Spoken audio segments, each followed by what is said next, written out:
So hello everybody, welcome to my new class, okay, which is the anti-adrenergic drugs. Anti-adrenergic drugs. Can you remember I told you in the beginning of this chapter, drugs acting on autonomic nervous system.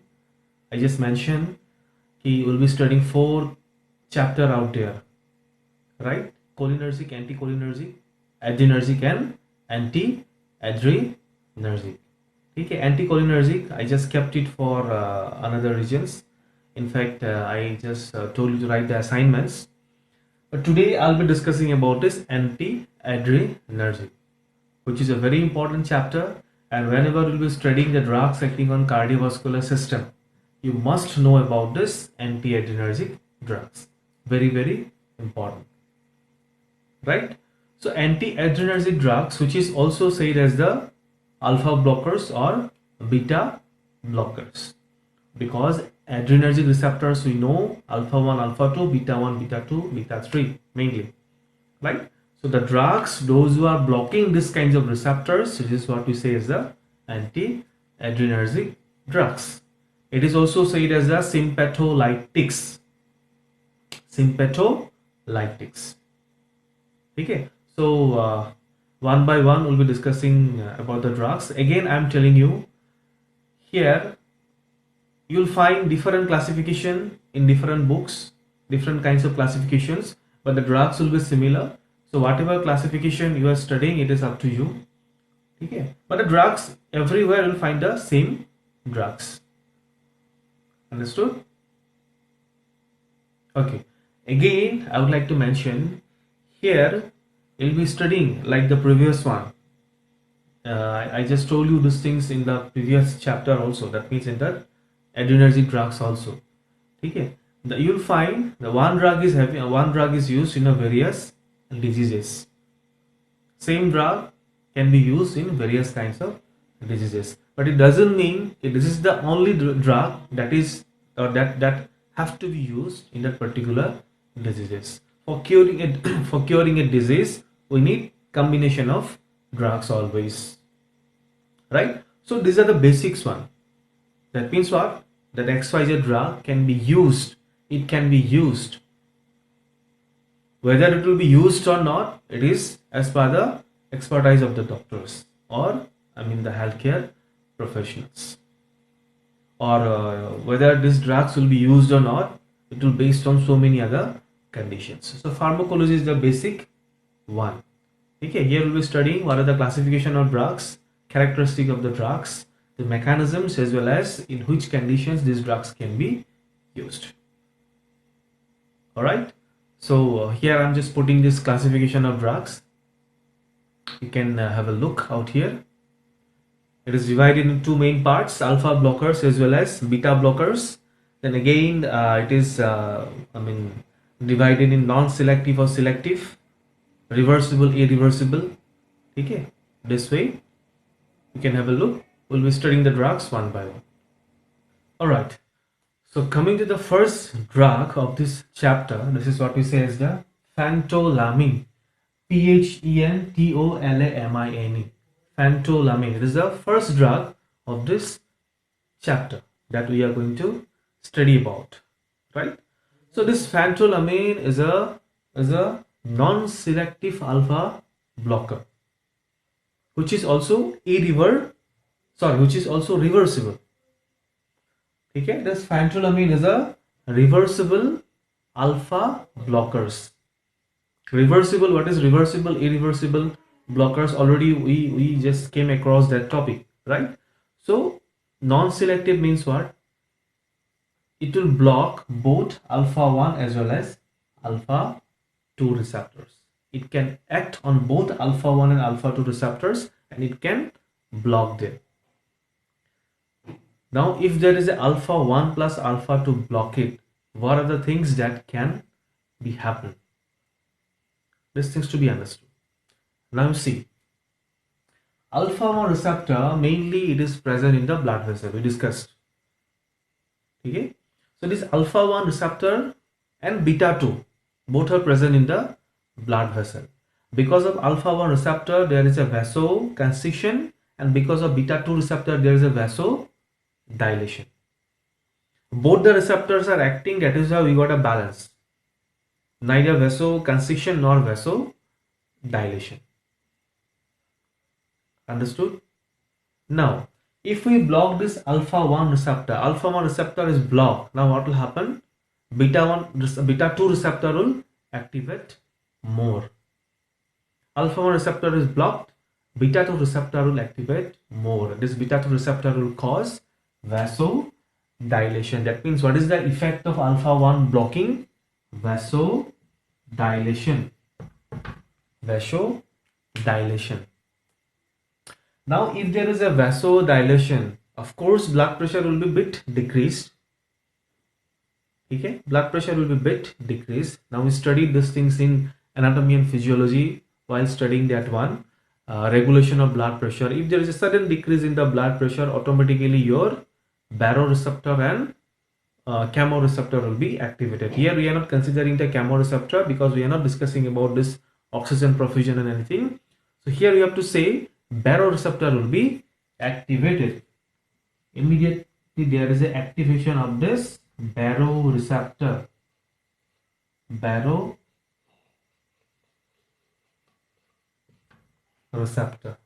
So what this baroreceptor will do? This baroreceptor will activate the sympathetic nervous system. That means what it will do? It will activate the adrenergic nerves, right? So there is a secretion of norepinephrine, increase in the production of norepinephrine, right?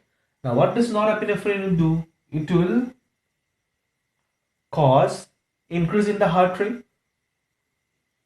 Increase in the heart rate will be there to balance the blood pressure. Automatically it will be done. And a homeostasis mechanism, right? We studied already.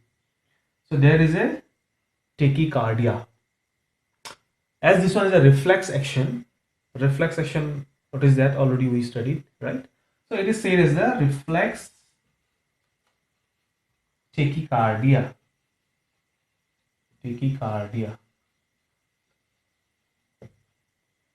Because of this alpha 1 blockade. That means what? This phentolamine can cause reflex tachycardia. Next point, if there is a alpha 2 blockade, alpha 2 is a presynaptic receptor, mainly. Okay, it is found both in the cholinergic nerves as well as adrenergic nerves. Right? So whenever it will be found in the adrenergic nerves, presynaptic receptor, blocking of the presynaptic receptor will lead to the secretion of the neurotransmitter. We studied already, right? Blocking of the presynaptic receptor, especially alpha 2, will lead to the secretion of neurotransmitter. Here, of course, norepinephrine will be secreted, or it will be synthesized more. So what this norepinephrine can do? It can again cause tachycardia. I am writing T here only, tachycardia, and again palpitation can be there. Palpitation, increase in the heart rate. Okay, tachycardia and palpitations. Right? So this is the characteristic of this phentolamine. Why we have to study all these characteristics? Because if you know this kind of, these are the pharmacological actions, nothing but the pharmacological actions. If you know the pharmacological actions, you can write the adverse drug reactions, as well as you can write where it is used, where it can be used. So this is the pharmacological actions of phentolamine by blocking both alpha 1 and alpha 2 receptor. Next, it can also cause, another very important point, it can also cause the episodes of postural hypotension. Postural hypotension.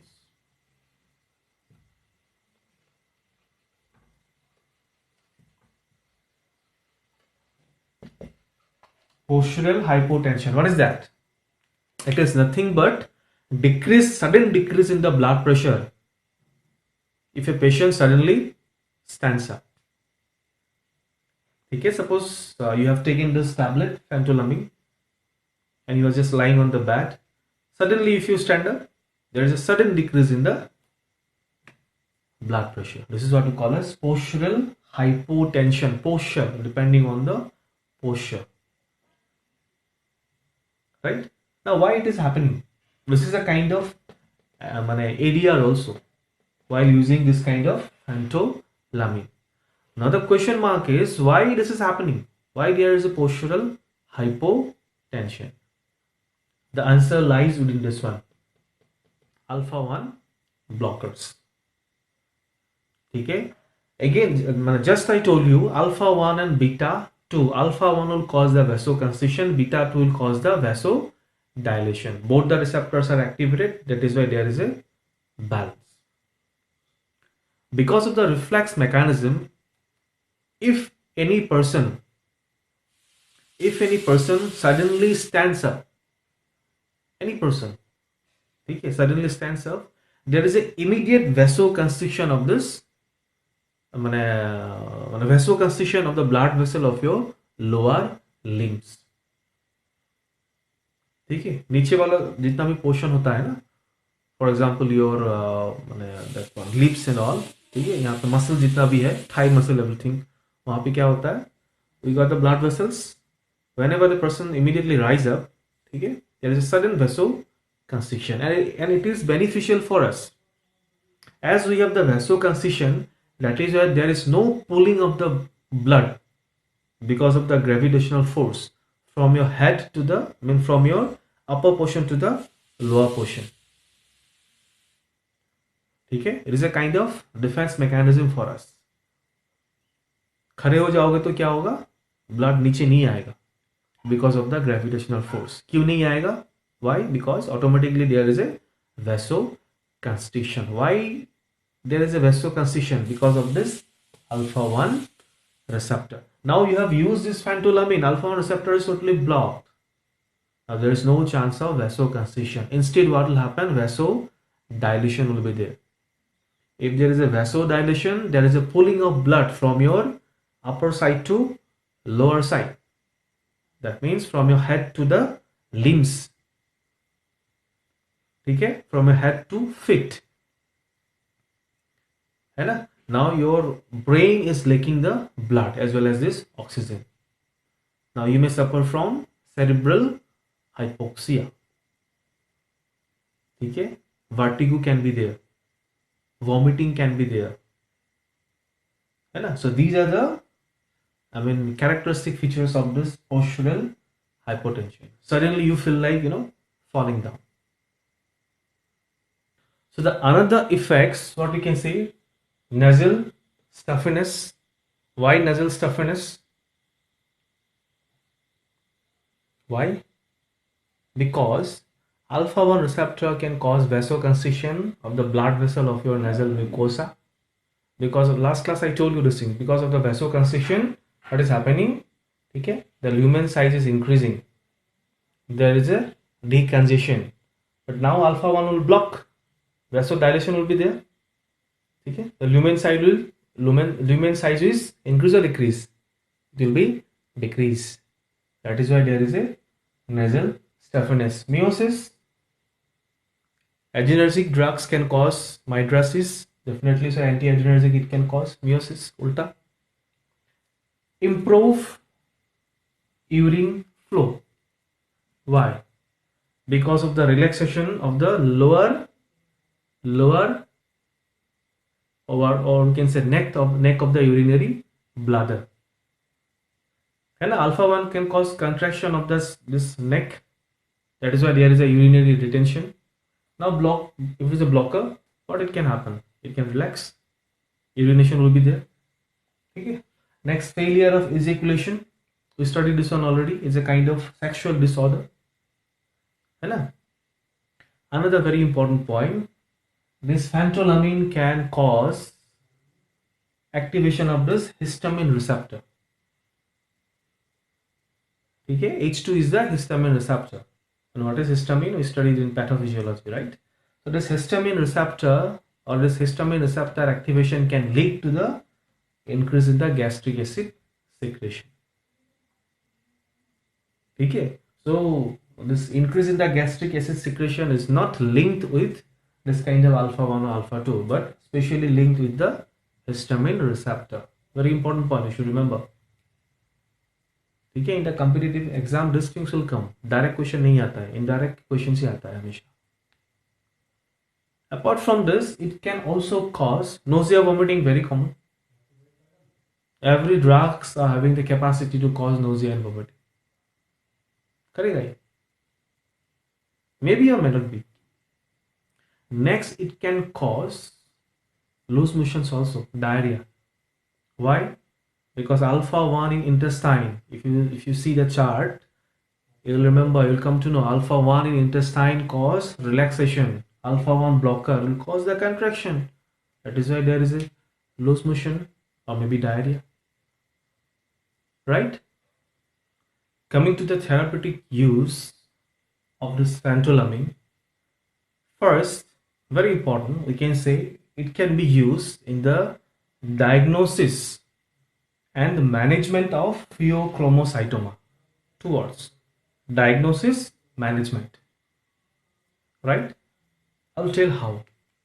What is pheochromocytoma? We studied already.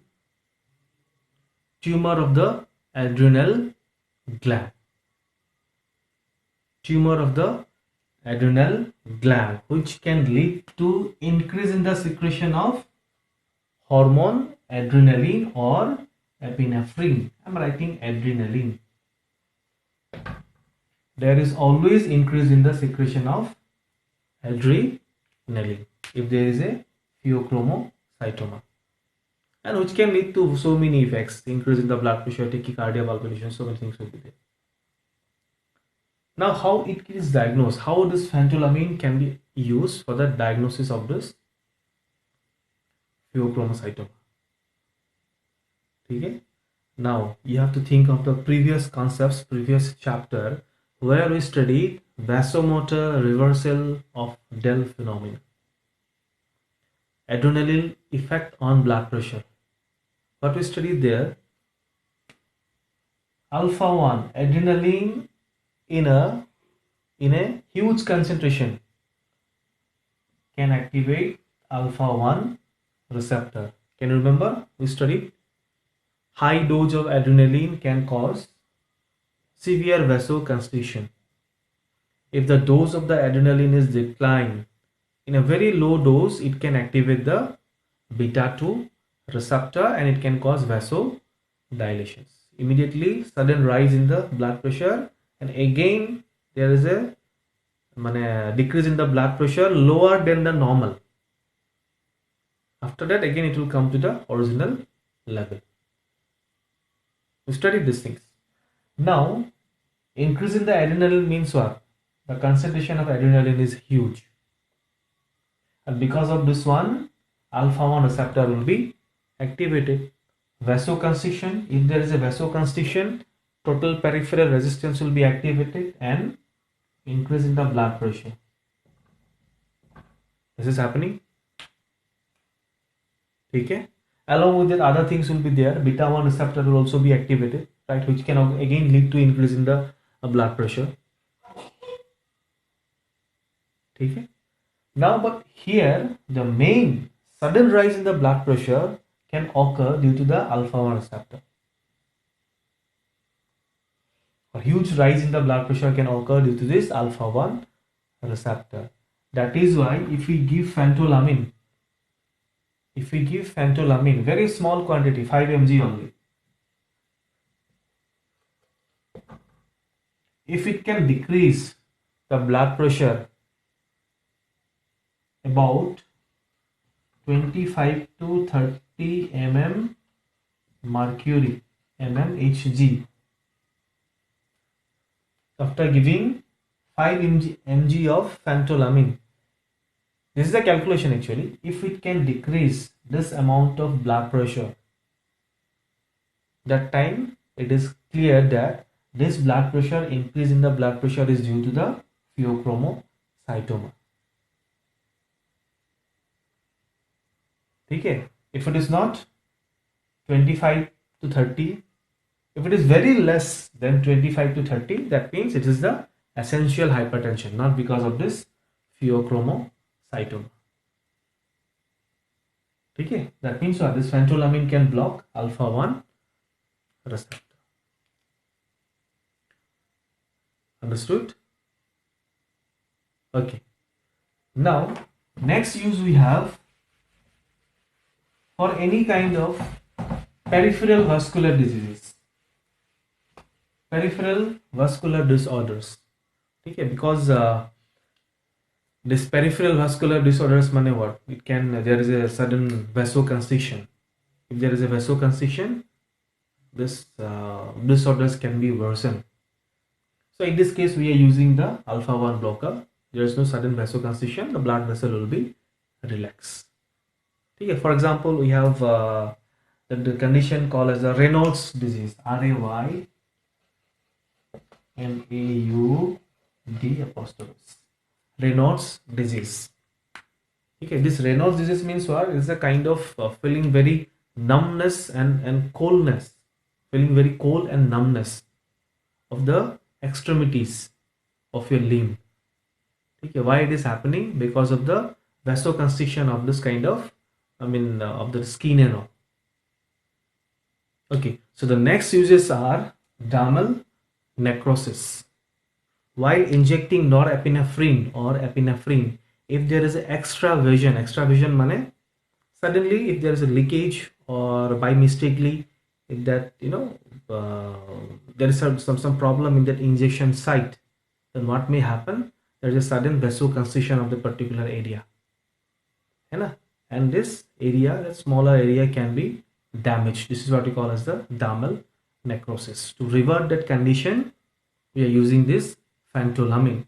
Next, we have the hypertensive crisis, severe blood pressure, severe increase in the blood pressure.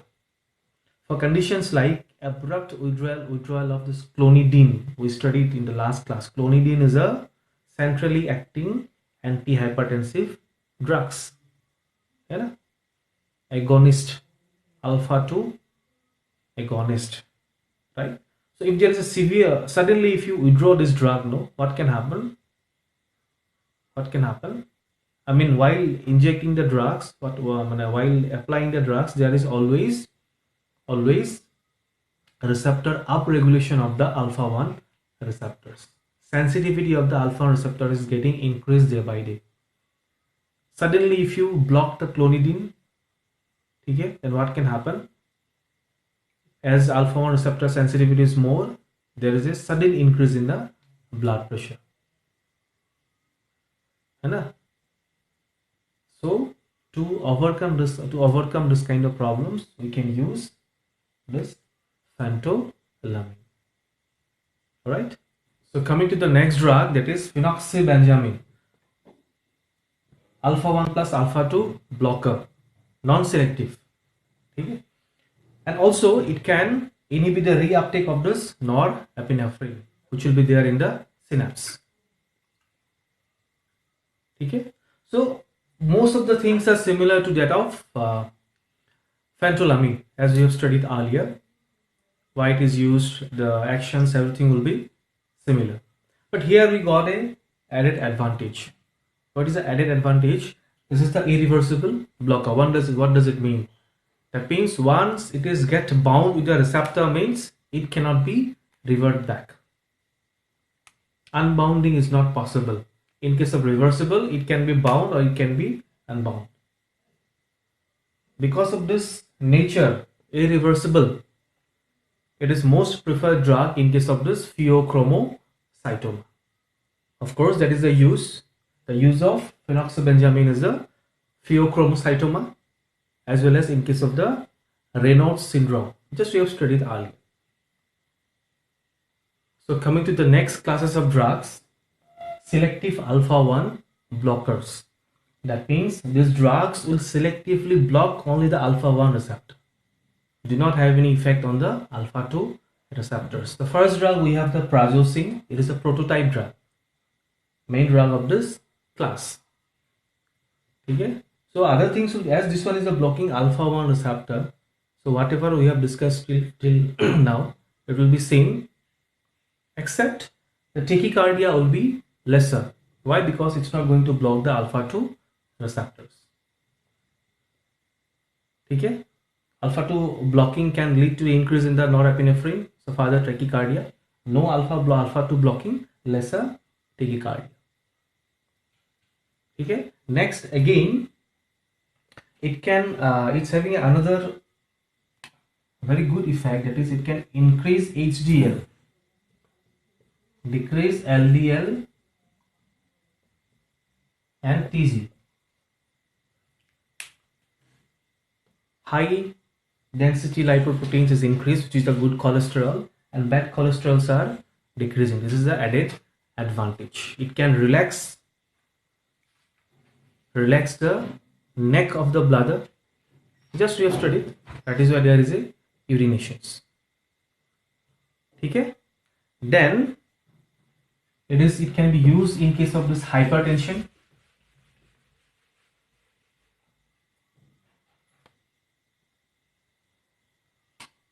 It can be used in case of hypertension, HTN I'm writing.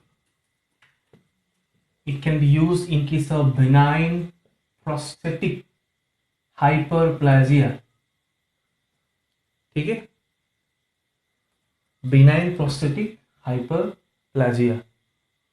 Prostate gland hyperplasia, we studied that one already in pathophysiology. Increase in the number of cells. Number 3, it can be used in case of the Raynaud's syndrome. Raynaud's syndrome. These are the use of this prazosin. Sodium water retention. Okay. Hypotension can be there, decrease in the blood pressure. Impotence can be there, IMPOTENCE. Okay. Then apart from this, GI upset can be there. Nausea, vomiting is very common in case of all the drugs. Apart from this prazosin, under the class of selective alpha 1 blockers, we got these other drugs: terazosin, bunazocin, doxazocin, alfuzosin, and finally the tamsulosin. We have another drugs also. I am not including everything, right? So here you see the terazosin is having a longer duration of actions. That's the difference. Okay, and it is used, of course, in case of this hypertension as well as that benign prostatic hyperplasia. Okay, these are almost same. And here we got a very important point that needs to be remembered: alfuzosin. In that alfuzosin, it is extensively and mainly metabolized in the liver. Okay, that is why it should be avoided in case of the liver or hepatic impairment.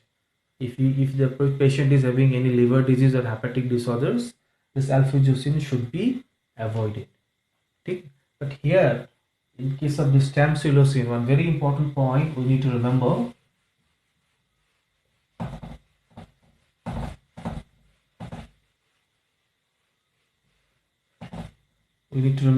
that is, the tamsulosin is blocking mainly the alpha 1A receptor. Again, do not get confused. See, further this alpha 1 receptor can be classified. We didn't study these things. Alpha 1 receptor can be alpha 1A as well as alpha 1B. Alpha 1A, alpha 1B. Alpha 1B is mainly found in the blood vessels. Alpha 1A, it is found in the bladder, neck and urethra. That is the differences. Now this tamsulosin is mainly blocking this alpha 1A receptor, do not have any effect on alpha 1B. Okay, so it is very beneficial to be used in case of this benign prostatic hypertrophy, increase in the size of the cells. Okay, and the tamsulosin, it is also used in case of the small kidney stones. Okay, and as This tamsulosin do not have any effect on alpha 1b receptor. That is why there is no effect on the blood pressure. That is this advantage. This is the advantage of this tamsulosin. So the major classes of drugs we are approaching. This is the non-selective beta 1 plus beta 2 blockers. That means these drugs will block both beta 1 receptor as well as beta 2 receptor. So first prototype drugs. This is the propranolol. Propranolol prototype drugs. So these drugs, as it will block the beta 1 receptor, it can decrease in the heart rate, it will decrease in the contractility, it will decrease in the cardiac output. Decrease heart rate, decrease contractility, decrease cardiac output, and all these things will finally lead to the decrease in the blood pressure. But decrease in the blood pressure will be there. Now again there is a reflex action. Okay, our body will try to increase in the blood pressure. So in that case, what can happen? It cannot increase in the heart rate. Not possible. Why? Not increase. It cannot increase in the cardiac output. Not possible. Why? Because beta 1 is blocked. So what it can do? It can try to cause the vasoconstriction so that there is an increase in the peripheral resistance. Okay, and it is easy for the propranolol to cause the vasoconstriction. Why? Because the propranolol will block the beta 2 receptor. Blood vessel is having both alpha 1 and beta 2 receptor. Just I told you, because of alpha 1 there is a vasoconstriction, because of beta 2 there is a vasodilation. Both the receptors will be activated and there is a balance, right? So here what we are doing, we are blocking the beta 2. Alpha 1 is activated. That means there is a reflex vasoconstriction. There is a reflex vasoconstrictions. These things will happen. Apart from this, the propranolol is having the capacity to behave like a membrane stabilizing agent. Membrane stabilizing agent. What is membrane stabilizing agent? We'll come to know in the conjugative chapters, but you should understand it is behave like a local anesthetic, a bit of local anesthetic. Propranolol. Okay. Then here you can see what it will do. Decrease in the renin. Hello, decrease in the renin, because there is a increase in the renin secretion because of this beta 1 receptor. Beta 1 is blocked, renin will be decreased. Okay, next point, it will increase LDL, bad cholesterol, triglycerides, and it will decrease HDL. Propranolol, it will increase LDL, triglyceride, and it will decrease the HDL, good cholesterol. These are the effects of the propranolol. So the next effect is decrease in the norepinephrine secretions because of this beta 2 receptor blockade. We studied already. Beta 2 receptor is present presynaptically. It can lead to increase in the neurotransmitter secretions. So finally neurotransmitter will be decreased. These are added advantages. Next, in case of the airways are having beta 2 receptor. Because of that there is always a maintaining of the balance. We know beta 2 receptor can cause bronchodilation, but bronchodilation will not be there in case of the normal person. It is a kind of doing the balance. Okay, so in case of normal person, if you give propranolol also, there is no effect in case of the airways. But if the patient is asthmatic, there is a bronchoconstrictions, or there is an increase in the muscle tone, the muscle is about to constrictate and beta 2 receptor is trying to balance that one. In that case, if you give propranolol, beta 2 blockade will be there and bronchoconstriction will be there. That is why propranolol is always avoided in case of the bronchial asthma patients. Okay. Another very important point. beta 2 receptor, it can cause glycogenolysis. Glycogenolysis, which is a kind of protective mechanism for us. Glycogen will be converted to glucose. In which condition? If you are lacking of glucose. Okay, suppose just consider certain diabetic patients, those who are taking insulin as well as they are taking oral hypoglycemic agents. These agents or these drugs are always try to decrease in the glucose level in the blood. Okay, by any means, if there is an insulin overdose or that anti-diabetic drugs overdose, okay, immediately blood glucose level will fall down, and immediately what will happen, that this is what we call the stress condition. In this stress condition, your adrenaline hormone will be secreted. This adrenaline will act on the beta 2 receptor, right, and it will cause the glycogenolysis. That means the glycogen will be converted to glucose and your blood glucose level will come to normal. It is a kind of savage. It is a kind of protective mechanism for the patient, those who are taking regular insulin or oral hypoglycemic agents. Mane, the drugs, those who are decreasing the blood glucose level. This is what we call as the oral hypoglycemic agents. You'll study later. Okay. But in that patients, if this propranolol is given, okay, which is a beta 1 plus beta 2 blocker, not only propranolol, if you give any non-selective beta blockers, in that case the patient may suffer from severe hypoglycemia. Coma may also be there. These things to be remembered. Okay, in case of the diabetic patients, this kind of non-selective beta blockers are not advisable. Right now, this propranolol is having the capacity to decrease in the intraocular pressure. How? Because it will decrease the aqueous humor secretion, but it is not used in case of the glaucoma. Why? Because of this membrane stabilizing effects, because of the effects like local anesthetic. It cannot be given on the cornea, right?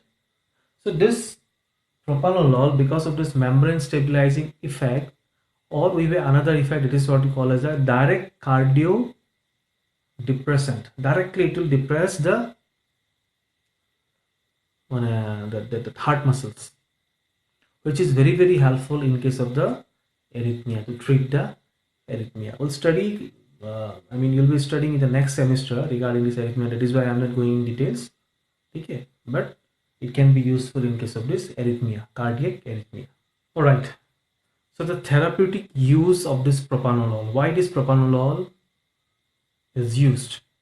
It is used, or it can be used in case of the cardiac overactivity. For example, why? Because beta 1 is mainly cardiac, right? So hypertension, congestive heart failure, angina, cardiac arrhythmia, myocardial infections. If you know the pathophysiology of all these diseases, you will come to know why this beta 1 blocker is helpful. Can you remember while studying this pathophysiology, I told you so many times, repeatedly I told you, if you do not study this pathogenesis of this kind of diseases right now, you'll have the problem of studying pharmacology. I think you can recall this one, right? Yeah, see, all the things are mentioned here. So if you can recall the pathogenesis, then easily you can resemble why this propranolol is helpful for this kind of diseases. The whole chapter will be studying in the another semester. Okay. Apart from this, it can be used in case of the migraine prophylaxis.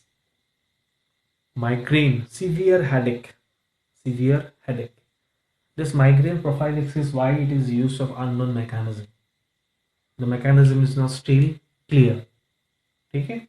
Next, anxiety provoking situations. Just think of a situation where you are going to appear an exam, you are going to face the interview, and in that case, what is the condition that is happening for the particular candidate? Some anxiety, that candidate may feel the anxiety, some increase in the heartbeat can be there, palpitations can be there, sweating can be there, These are called as anxiety provoking situations. In this case also the propranolol can be used. Next we have symptoms of hyperthyroidism. Propranolol can be used. Hyperthyroidism is nothing but increase in the thyroid hormone in your body. So we studied already. I don't know whether you can remember or not. Thyrotoxicosis we studied, right? Thyrotoxis is the over activity of the thyroid hormone. Okay, and bit of increase in the thyroid hormone. This is what we call as the hyperthyroidism. This hyperthyroidism can lead to the upregulation of alpha 1 and beta 1 receptor. Always there is an increase in the beta 1 or alpha 1 receptor. So there may be some kind of sympathetic overactivity. Okay. So to decrease this kind of symptoms, this propranolol can be used. Apart from this propranolol can also be used to treat the alcohol withdrawal syndrome. If a person is suddenly deprived of from the alcohol, okay, then what can happen? He will feel certain confusing like symptoms, certain overactivity of the we can say adrenergic nervous systems. In this case, this propranolol can be used. Why? Because it can decrease the central flow of that neurotransmitter, adrenergic neurotransmitter overactivity in the brain. It can be decreased by this propranolol. Also, it can be used in case of this pheochromocytoma, but it is to be given along with the alpha 1 blocker. All right. Now I think ADR will be very easy for you to recognize. Okay, as already you have studied the criteria. So first thing, it can cause bronchoconstriction. Bronchoconstriction, why? Beta 2 block it, we studied already. Bradycardia, why? Alpha 1 block it. Okay. Cold extremities. Remember Raynaud syndrome. Okay, in case of Raynaud syndrome, there is always vasoconstriction. That is why there is a less blood supply and feeling of numbness or very cold. Okay, why it is happening? Because of this beta 2 blockade. Beta 2 blockade will be there. That is why there is no condition of vasodilation and alpha 1 receptor is activated already. So alpha 1 will cause the vasoconstriction. That is why there is a cold extremities. So this propranolol is contraindicated in case of this Raynaud conditions. Use your brain, right? Next we have this rebound hypertensions. Very important point of this propranolol. Rebound hypertension means what? Suppose I am treating I have given this propranolol to treat the hypertension. Suddenly if I stop taking the propranolol, instead of decreasing the hypertension, it will increase the blood pressure and it will cause the hypertension. This is what we call as rebound, which is in the maximum of the time it is happening due to the abrupt withdrawal of the drug. Immediately if we withdraw the drug, abrupt. Why it is happening? Because of the upregulation of receptor, upregulation of beta 1 receptor. Okay, so these things to be taken care of. Fatigue, muscle fatigue. Why? Beta 1 blockade, decrease in the cardiac output, right? Your muscle will receive less blood, less oxygen perfusion. Fatigue will be there, mental confusion will be there, sleep disturbances will be there, hypoglycemia because of the blockade of glycogenolysis beta 2, just we have discussed. Okay, adverse lipid profile.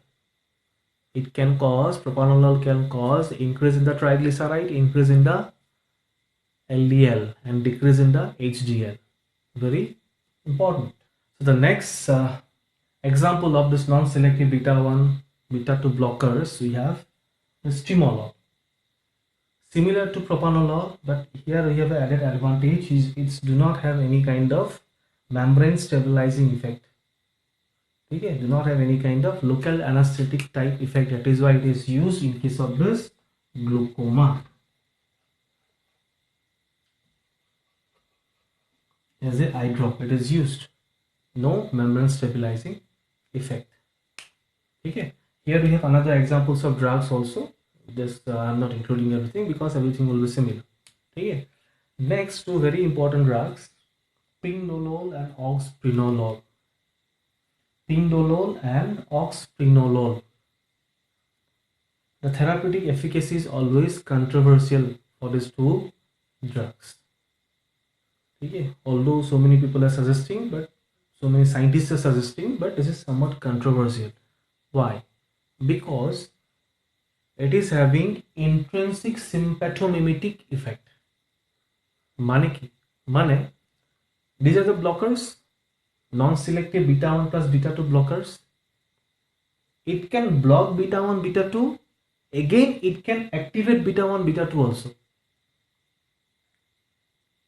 A bit, not, I mean, the blockade will be more. Okay, the intensity of the blockade will be more and the intensity of activation is less, but it can activate. Also, it possesses the membrane stabilizing effect. That is why the scientists are suggesting that it can be helpful. It can be helpful in case of the asthmatic patients. Why? Because the bronchoconstriction will be less. Right? So it can be helpful in case of the patients those who are susceptible to the rebound hypertension, because the effect will be less. Okay. Again, it is having the less problematic lipid profile.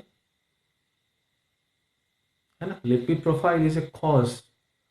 Worse lipid profile is a cause of the cardiovascular disorders. We know those things.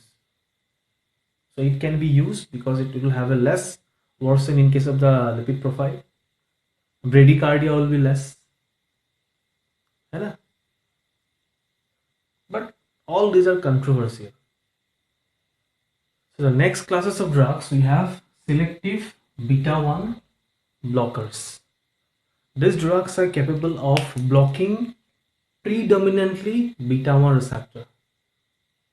Okay, but a small beta 2 receptor blockade will also be there. Very minor, very little. Examples we have atenolol, metoprolol, etc. But before going to the drugs, let's discuss. Let's look in some special characteristics of these drugs and the advantages. The first advantage we have, it is very good, very beneficial in case of the asthmatic patients. Why? Because there is no beta 2 blockade. In case of the diabetic patients, safer. Why? No beta 2 blockade. Okay, no blockade in the glycogenolysis. Next, helpful for peripheral vascular diseases. Like there is no beta 2 blockade, same thing. Now, very good in case of the patients having bad lipid profile. That means increase in the LDL, triglyceride, or decrease in the HDL, because it's not affecting beta 2. Beta 1 is mainly cardiac. So these drugs can also be said as a cardioselective drugs. Mainly these are prescribed in case of the problem related to the heart. We got certain disadvantages also. First disadvantage is postural, rebound hypertension can be there. Second thing, these drugs cannot be used in case of this essential tremors. Essential tremor, TREMOR. Essential tremor means this is the disorder of the nervous system where there is a rhythmic shaking and jerking of the muscles. Okay, and it is supposed to be caused by the overactivity of maybe some like sympathetic nervous systems. ठीक है, there is no beta to block it, है ना. So you can think this one, the mechanism can be thought in this way. The beta 2 centrally, it can lead to the increase in the norepinephrine presynaptic. Okay, plus no beta to block it. That is why it cannot be used in case of this essential tremors. So these are the drugs I have written here: metoprolol, atenolol, bisoprolol, nebivolol, NEBIVOLOL, and esmolol. Okay, the characteristic is similar to that of propanolol. Propanolol जैसा ही होगा. But here the thing is that just we have discussed what is the advantages, what is the disadvantages. Being a beta 1 blockers, these are having certain advantages over propanolol. Okay, this metoprolol is a short acting, TF is 4 hours. Atenolol longer acting. Bisoprolol is mainly for hypertension and angina. HTN, hypertension and angina mainly. Okay. Nebivolol is the newer antihypertensive drug. It's having an added advantage that needs to be remembered. What is the added advantage?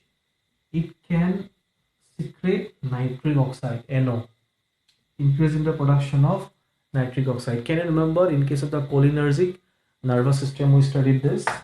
NO, endothelial dependent relaxing factor, EDRF. What it can do, it can cause vasodilation. That means apart from decreasing this beta 1 cardiac activity, it can cause vasodilation also. It can cause decrease in the peripheral vascular resistance or total peripheral resistance. Finally, it is, that is why it is meant for the hypertension. Very good newer agent for this hypertension. Okay, esmolol is an ultra short acting, act for a very small amount of time. Okay, that is why it is used as an IV in case of if there is a immediate need to decrease the cardiac activity. For example, cardiac arrhythmia, atrial fibrillation, supraventricular tachycardia. These are the parts of cardiac arrhythmia. So in this case, this esmolol can be used. Okay, but while using, if the patient shows any symptoms of this bradycardia or heart failure, immediately this esmolol needs to be stopped. Okay, this is all about this selective beta 1 blockers. All right, so here I am writing two another drugs, acebutolol and celiprolol. Acebutolol and celiprolol, this is also part of selective beta 1 blockers, but we got another additive effect. What is that? These are the, it's having the intrinsic sympathomimetic effects. Apart from blocking beta 1 receptors also, it can activate beta 1, beta 2 partially. Okay, so out of this acebutolol and celiprolol, the celiprolol is having, or it is having the use, therapeutic use. It can be used in case of this hypertension with asthma. Why? Because first point, it can activate beta 2, bronchodilation, and it can cause release of the nitric oxide. Just I told you, vasodilation, decrease in the TPR, decrease in the blood pressure. Added advantage, celiprolol. Right? All right. So we are approaching to the last classes of drugs. This is the mix blocker. That means these drugs will block both alpha as well as beta receptors altogether. Okay. Here we have two drugs. One is the labetalol. Second one is the carvedilol. Labetalol, LABETALOL, and carvedilol. Right? So this labetalol will block mainly alpha 1 and beta 1 receptor. Alpha 1 and beta 1 will be blocked. This one. But it's having a partial agonist action on beta 2. This is the advantages. Beta 2 agonist, there is no peripheral resistance. ठीक है, alpha 1 plus beta 1 decrease in the blood pressure. Alpha 1 plus beta 1 blocker. So it is very beneficial for the elderly patients where peripheral resistance do not desired. Okay, to decrease in the blood pressure in case of the elderly patients. Very important. Second point, pheochromocytoma. To treat the pheochromocytoma. Very important. Next point, to control the rebound hypertension. Very efficacious to control the rebound hypertensions. Okay, because beta 1 blockade will be there, no? That is why. Next, okay, carvedilol. This carvedilol is having the blockade action on beta 1, beta 2 as well as alpha 1. As this is more predominant. This is predominant. This blockade will be more. This is somewhat less. It is used in case of this hypertension, angina as well as congestive heart failures. Okay, so this is all about the drugs, or what we can say, this is all about the anti-adrenergic drugs or alpha blockers as well as the beta blockers, along with that alpha plus beta blockers. Okay, you have to study these drugs detail whenever you'll be studying the individual chapters. Drugs acting on hypertension, drugs acting on angina pectoris, drugs acting on we can say congestive heart failure, drugs acting on myocardial infections, cardiac arrhythmia. So this is just an overview, and I am telling you, if you have a clear concept of this chapter, other chapters will be very easy for you. Okay, so watch this video, take your pen and paper, write everything whatever I told, and study and enjoy. Okay, thank you.